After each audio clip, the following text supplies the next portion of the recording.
Shalom, everybody. Hey, today we're all talking about spiritual practices. Yeah, there's a picture of the Lubavitch Rebbe. I'm here in the holy city of Safat because of Mashiachis people. Never heard about that before, but they got me here. My wife is really into the Rebbe. One of my students said, hey, I forgot who said it, but just like the Chavetz Chaim is the Chavetz Chaim because his whole thing was about Lashon Hara. Right? So to the Lubavitch Rebbe, it's Melech HaMashiach because his whole thing was about Mashiach. And, I'm here because of him. Like, seriously. After getting together with these Mashiach guys, 770 just kept coming up in my life. Like crazy. Like, first they say, fix your car. It's in the Rova HaYehudi, the Jewish quarter parking lot. And I go to, first get the license, right? I get to the place. And I'm going to say, hey, it's been sitting in the parking lot for a year, get a discount, help these guys out. They're paying for everything all of a sudden. Oh, how did they meet me? I was flown out to Australia for a concert. And a year later, I was at your concert and hung out with you a bit. And now I'm bringing my mother to Israel and actually to leave her to rest. And please come. And that day before they called me, right? That night before they called me, I had this message from heaven. It says, soak chickpeas, right? You eat round things after a grave. Soak chickpeas. Wow, hey, it's the middle of the week. I don't normally soak chickpeas for Shabbos. Soak chickpeas. Soak chickpeas. Anyway, I had the only food when I came from the Rova all the way up to Haifa. I cooked the chickpeas. It was all ready, just magically. And they ate the round things after burying their mother. And then they said, take us around and we want you to help us and teach us about eating. And I started working with one of them and helped him get well. And but when I got my car licensed, I go to the place, you do that. And to get the discount, because it sat in the parking lot, as I mentioned, right, for a year, I look up and there's, in neon lights, big red lights, 770. Now, the first time I started hearing about this was from them, and here it is right there, 770. So I thought, okay, that's interesting, but okay, Within the next half hour, I go, it's in the industrial section in Jerusalem, you know where that is, right? Where you get your license, and then you go to get a new battery, right? So I don't have to tow the car, just put a new battery in, right? Yeah, the battery is really expensive. There's a 30% discount. 770 was the discount. Exactly. Not 770. Okay, this is interesting. I work for a few months with them, 3 months. I owe the bank 50,000 shekels are coming after me with the lawyers, the whole thing, Jewish lawyers, thank God. When you get pulled over by a cop in Israel, it's like David, David, hey, thank God. Anyway, some people have a different attitude towards Israelis, but this is my karma, thank God. It's always pretty amazing. I guess maybe I'm looking into the Jewish soul, and that's when Rev Shlomo Karbach did the Hesped for the Rebbe. He said about the Rebbe, because Shlomo takes one to know one. Shlomo does this too. But so the Rebbe looks at you, he looks into your inside Solia Panima. So maybe I'm looking at this cop, but he's Jewish. He's got a Jewish soul. It's not just a cop, right? Okay. There's American cops. When I was in New York teaching diet for a year, they're parked outside of the wedding halls, because we're drinking wine. And pull you over and yeah, you got wine in your blood. Okay. It's all about money, really. That's why when I say Tefillat Haderech, save us from the, God forbid, listing robbers, I add, traffic cops, right? So back to the 770. So I'm working for a few months with them, the Lubavitchers, Mashichi Stavka, with the pins and the whole thing, right? Oh my gosh, And 50,000, wow. They give me a check. It's an Australian money, right? I go to the money changer, who's Shoshana, the wife of who I keep telling everyone is going to, God willing, run the country. He's got the Kalim, he's got the power to run the country. Rabbi Goldstein, his wife, runs a change company in the Jewish quarter. She looks at the check, Australian, she changes it to shekels, and she knows about them, that there's Mishikas people, right? And her husband actually did his ufruf in 770 in New York, so she knows all about that. Sorry about the beeps. Wow, I didn't turn off my phone there. And she says, wow, 770 at the end when she changed it to shekels. Hey, that's interesting, but wow, And then she goes, oh, right. I did Austrian. Hey, it won't happen again when I do the right thing. Australian, right? Does it again, 770 again at the end. She's like, hey, this is interesting. What's going on here, right? I immediately call up the lawyer, because again, they're after me. And he says to me, Ben Sion, hey, you only have to give the bank this amount. The change, the rest of it is for you. Okay, great. The change for me was exactly $770. Then soon after that, I'm getting a new cell phone, right? I go to Cellcom in Meir Sharim, right? I look like a cool Breslover type, cool, hippie cool, whatever, My techelet's hanging out, Chabad doesn't wear techelet. Anyway, the guy looks at me, and you know what? I heard that it was very hard to get 770 phones, by then. But the guy looks at me and says, hey, maybe you want 770 in your phone number? I was like, okay. Wow. And you know what phone number he gave me? Everybody should have my phone number. It's Kabbalistic, 05, and you tell me when you hear it, what's going on there. 05, like everybody, 26, 18, 770, 1, the 1, right? So was that 05, like everybody? 26, people, that's the gematria of Yud Kei Vav Kei. The numerical value of God's name, Yud Kei Vav Kei, 26, 18, we all know. Chai, Yud Kei Vav Kei, Chai, 771. Wow. And then my relationship with these guys, because I helped to get this guy well, went back to Australia to get the money from the government because he was getting money, and I said, don't take him, whatever. That was the craziest thing too. We did an Ageros HaKodesh to see if he should go back. And he takes it. He's praying with all his heart. This guy's so pure. He started getting well when I got his tefillin check. Besides, it was on my diet. And it was summertime. It was like opening foods, more watermelon, and he ran out of the drugs, stopped taking the drugs, and he got well. He was running down the street saying, hey, I don't have agoraphobia anymore, I'm well, running up to all the girls. Yeah, hey, he's taking a mikveh every day and going to Mount Zion and learning Torah, davening, of course, first, davening there and learning Torah. He started davening there when it was my mother's yard site, and he came to help. Like, this guy was out, and he got better and better and better, right?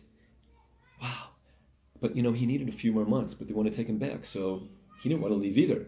And at that time, he's on Mount Zion every day and learning from Rabbi Ephraim Sprecher. He's a great-grandson of the Bnei Yissaschar on Mount Zion. Check it out. All of Mount Zion.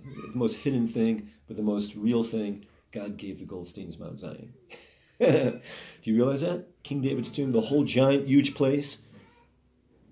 Yeah, Ab and Pamela are helping like crazy. They've been helping Rabbi Yitzhak Goldstein, who again, he's got the killing to run this country. So he does the Ageros HaKodesh. He writes in it, my brother wants me to come back. I'm supposed to go back. And I told him, of course, don't go. Don't take him yet. He needs another 5 months with me, until he's, what can you do? Okay, so he puts the letter in the Ageros HaKodesh. I never saw this before. Of course, we all think this is Avodah Zorah. What's going on? It's crazy. Writing a little note to the Rebbe. The Rebbe's here. The Rebbe's not here. What's going on? Well, listen, people. I'm a witness. Well, trust me. We go into the Tzemach Tzedek to get the Ageros HaKodesh in the old city of Jerusalem, the Tzemach Tzedek Shul. He writes down on a piece of paper, Rebbe, should I listen to my brother and go back to Australia or what? Right? Closes it, prays with all his heart, opens it, says, it's in Hebrew. He doesn't read Hebrew. Then see read it for me. People, I blew my mind. Friends, I blew my mind. I start crying. Read it. It says, in Hebrew, you should be praying by King David's tomb on Mount Zion. Whoa! How can that be? Of course, immediately I said, give me that book. I want to do it too. Yeah, find out. What do I do? See, people, do we know anything? What do we know? We don't know. We don't know. What do we know? And the Lubavitcher Rebbe is obviously like Shmuel Hanavi. We say he's not going to heaven till he sees that the Jewish people are taken care of. You look up in Jerusalem, up in the mountain there, there's Shmuel Hanavi looking down, still caring about us. You think the Rebbe's gone? Obviously, he's still caring about us. So since I'm talking about Lubavitch, they go into places that no one else goes into. And they're everywhere. And they're helping the world like crazy.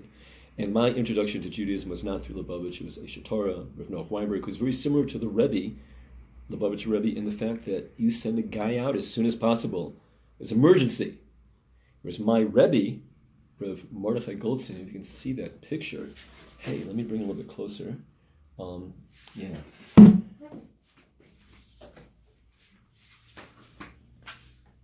look at that. God gave him Mount Zion. He's the root soul of Jacob. Okay.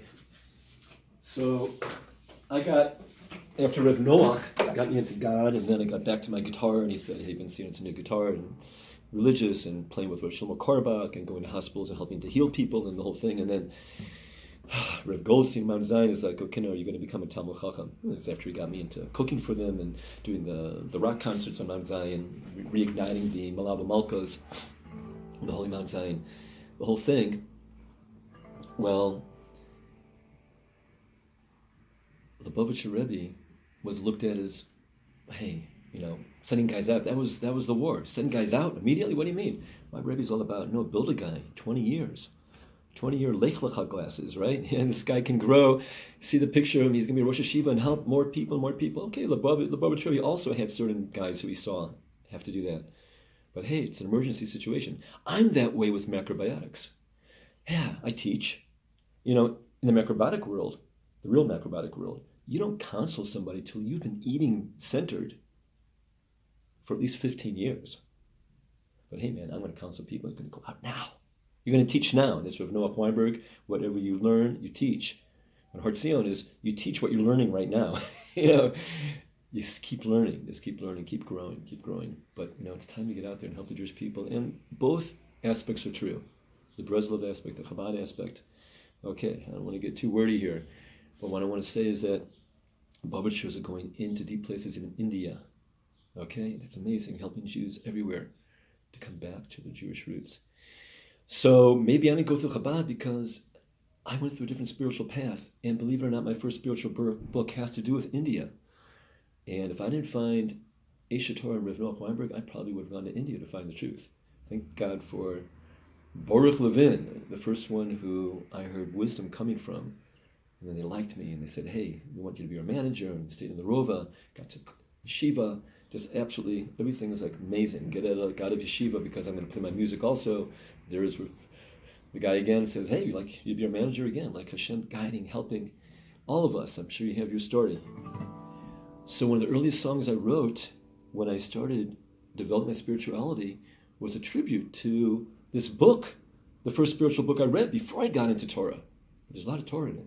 Just the name itself. Be Here Now by Richard Alpert, who's a Jew.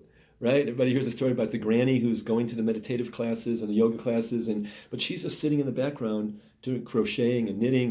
But then when it comes time to go to India, because the end get to go to India, right? She's on the trip with all the young kids. She's like late 60s and get to the guru, right, in India, and it costs money to talk to the guru, like $50 for 15 minutes, right? And if you only want to say, right, 4 words. It's a famous story. It only cost $5 to say 4 words. But look, you went through the course, and then you travel all the way to India. Of course, you're going to do at least the $50 one, 15 minutes, talk to the guru, right? So she goes in, and they're like, because she chooses the 5 minutes, right? I mean, just the 4 words. Sorry, 4 words for $5. Okay. Everyone's like, hey, what's she going to say? It must be amazing. She only has to say 4 words. This woman is already mysterious that she just sits and crochets and knits and while we're learning and doing yoga and meditating, and let's put her ears up against the wall. We got to hear what she's going to say. And they're all listening. She's in there. And what do they hear?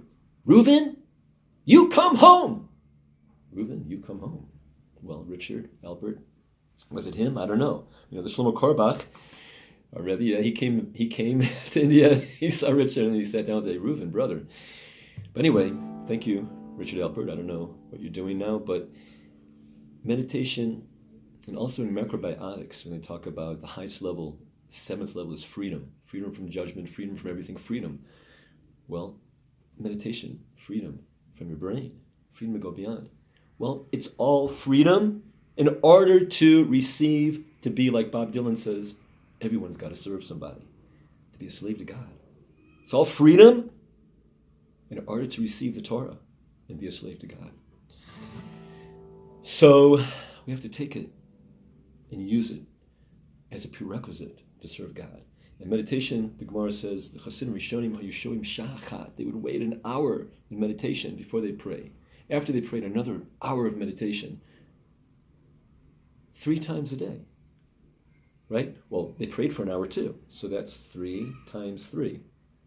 And the Gemara asks, Gemara Brachos, hey, well, when did they do money things and this things, and how did they? The Gemara says, hey, they were like so centered, like so connected, like everything was easier.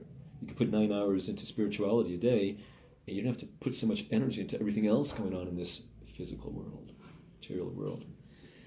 Yeah, it's a prerequisite, getting centered. And once you're centered, as Rabbi Mordechai Schamberger said to me, that all the Hispodidus of Breslov is in order to be in a state of Hispodidus, close to God, talking to God 24/7, every moment. Every moment. Under your talis.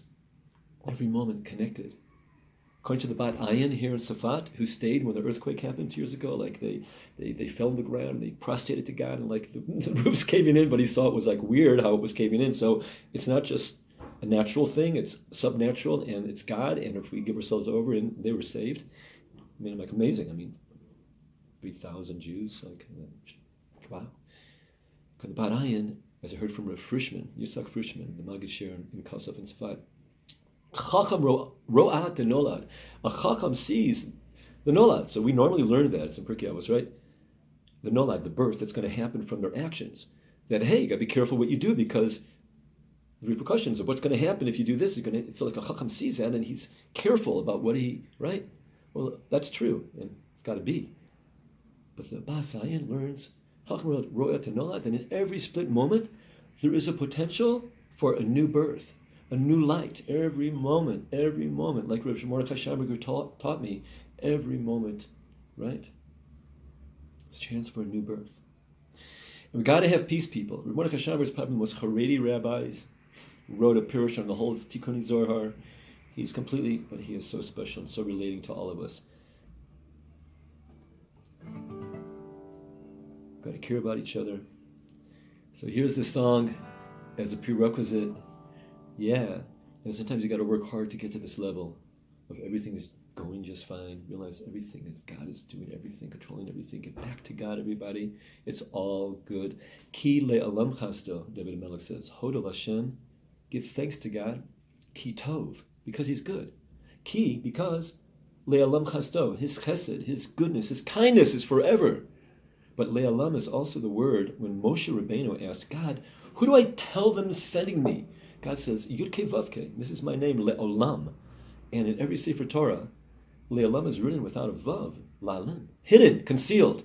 And our rabbis learned from that we are not allowed to pronounce the full Yud Kei Vav Kei, right? We say Hallelujah, the first two, yeah, beyond. But the Vav Kei together, it's too mind-blowing that we are part of how the light comes down, part of the whole picture of what God is. It's like, you don't say that. It's Ma'aseh L'chad.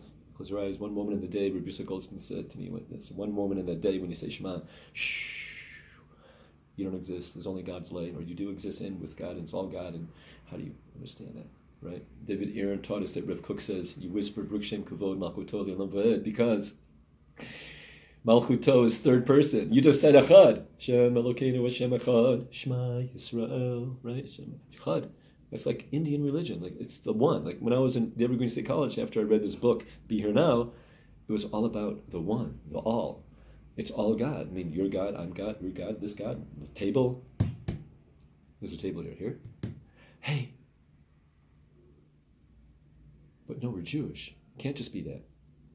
Baruch Shem Kavod Malchuto L'Olam Va'ed is a complete paradox to saying there's only God, because Malchuto, as David Aaron explains, Rabbi David Aaron explains in the name of Rav Kook, our first chief rabbi of Israel, that Malchuto, his kingdom, blessings, his kingdom forever and ever, his kingdom is for, he's separate from us. He created us. It's monotheism, but hey, no, it doesn't stop at that. There's pantheism and panentheism. Yeah, the shalav, the two together. And Rav Kook explains that on Yom Kippur, the high holy day, the light is so high. The light is so here. It's all one so much that we say at the same volume length that we said Shema Yisrael, Shem Elokeinu Shem Echad, Baruch Shem Kavod Malchus L'Olam Va'ed, right?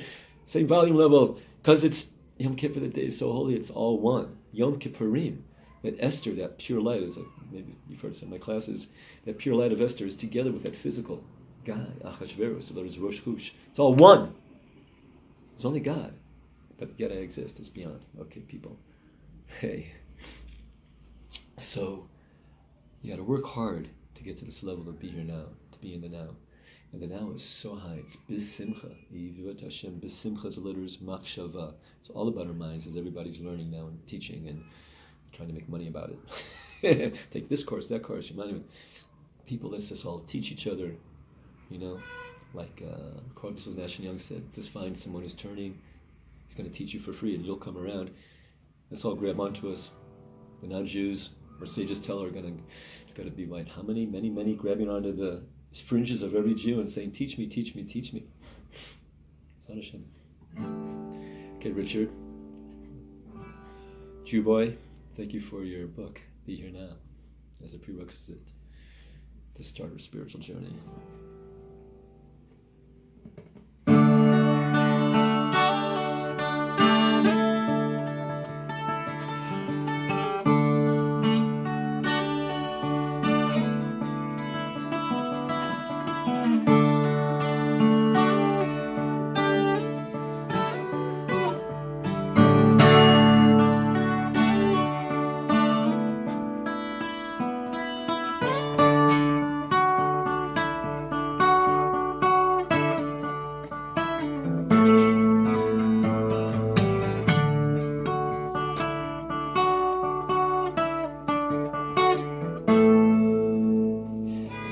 Everything's going just fine.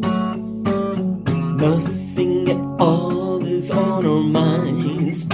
Yeah, to be here now and transcend time.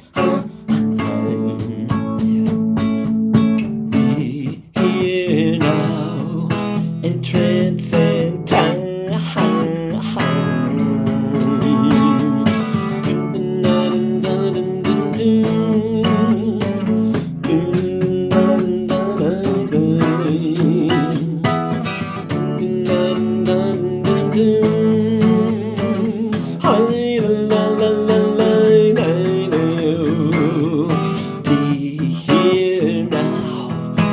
Transcend time.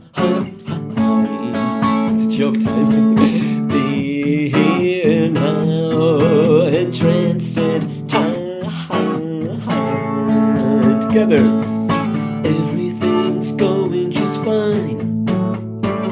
Nothing at all is on our minds. But to be here now and transcend time. Be here now and transcend time. Hum it.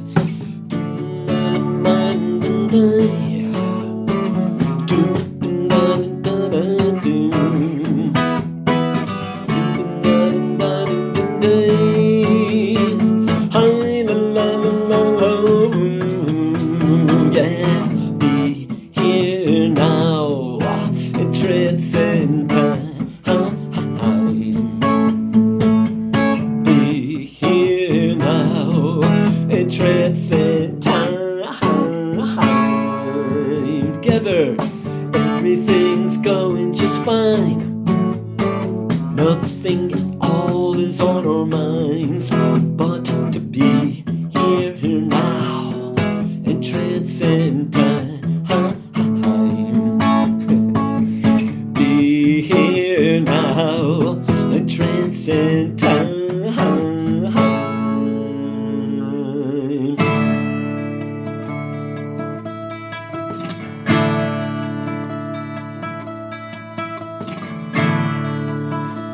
Use it for praying.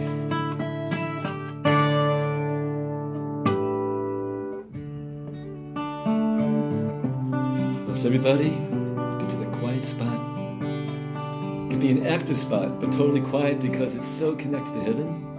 Everyone find their true self. Have true peace on earth, each one being your piece of the whole.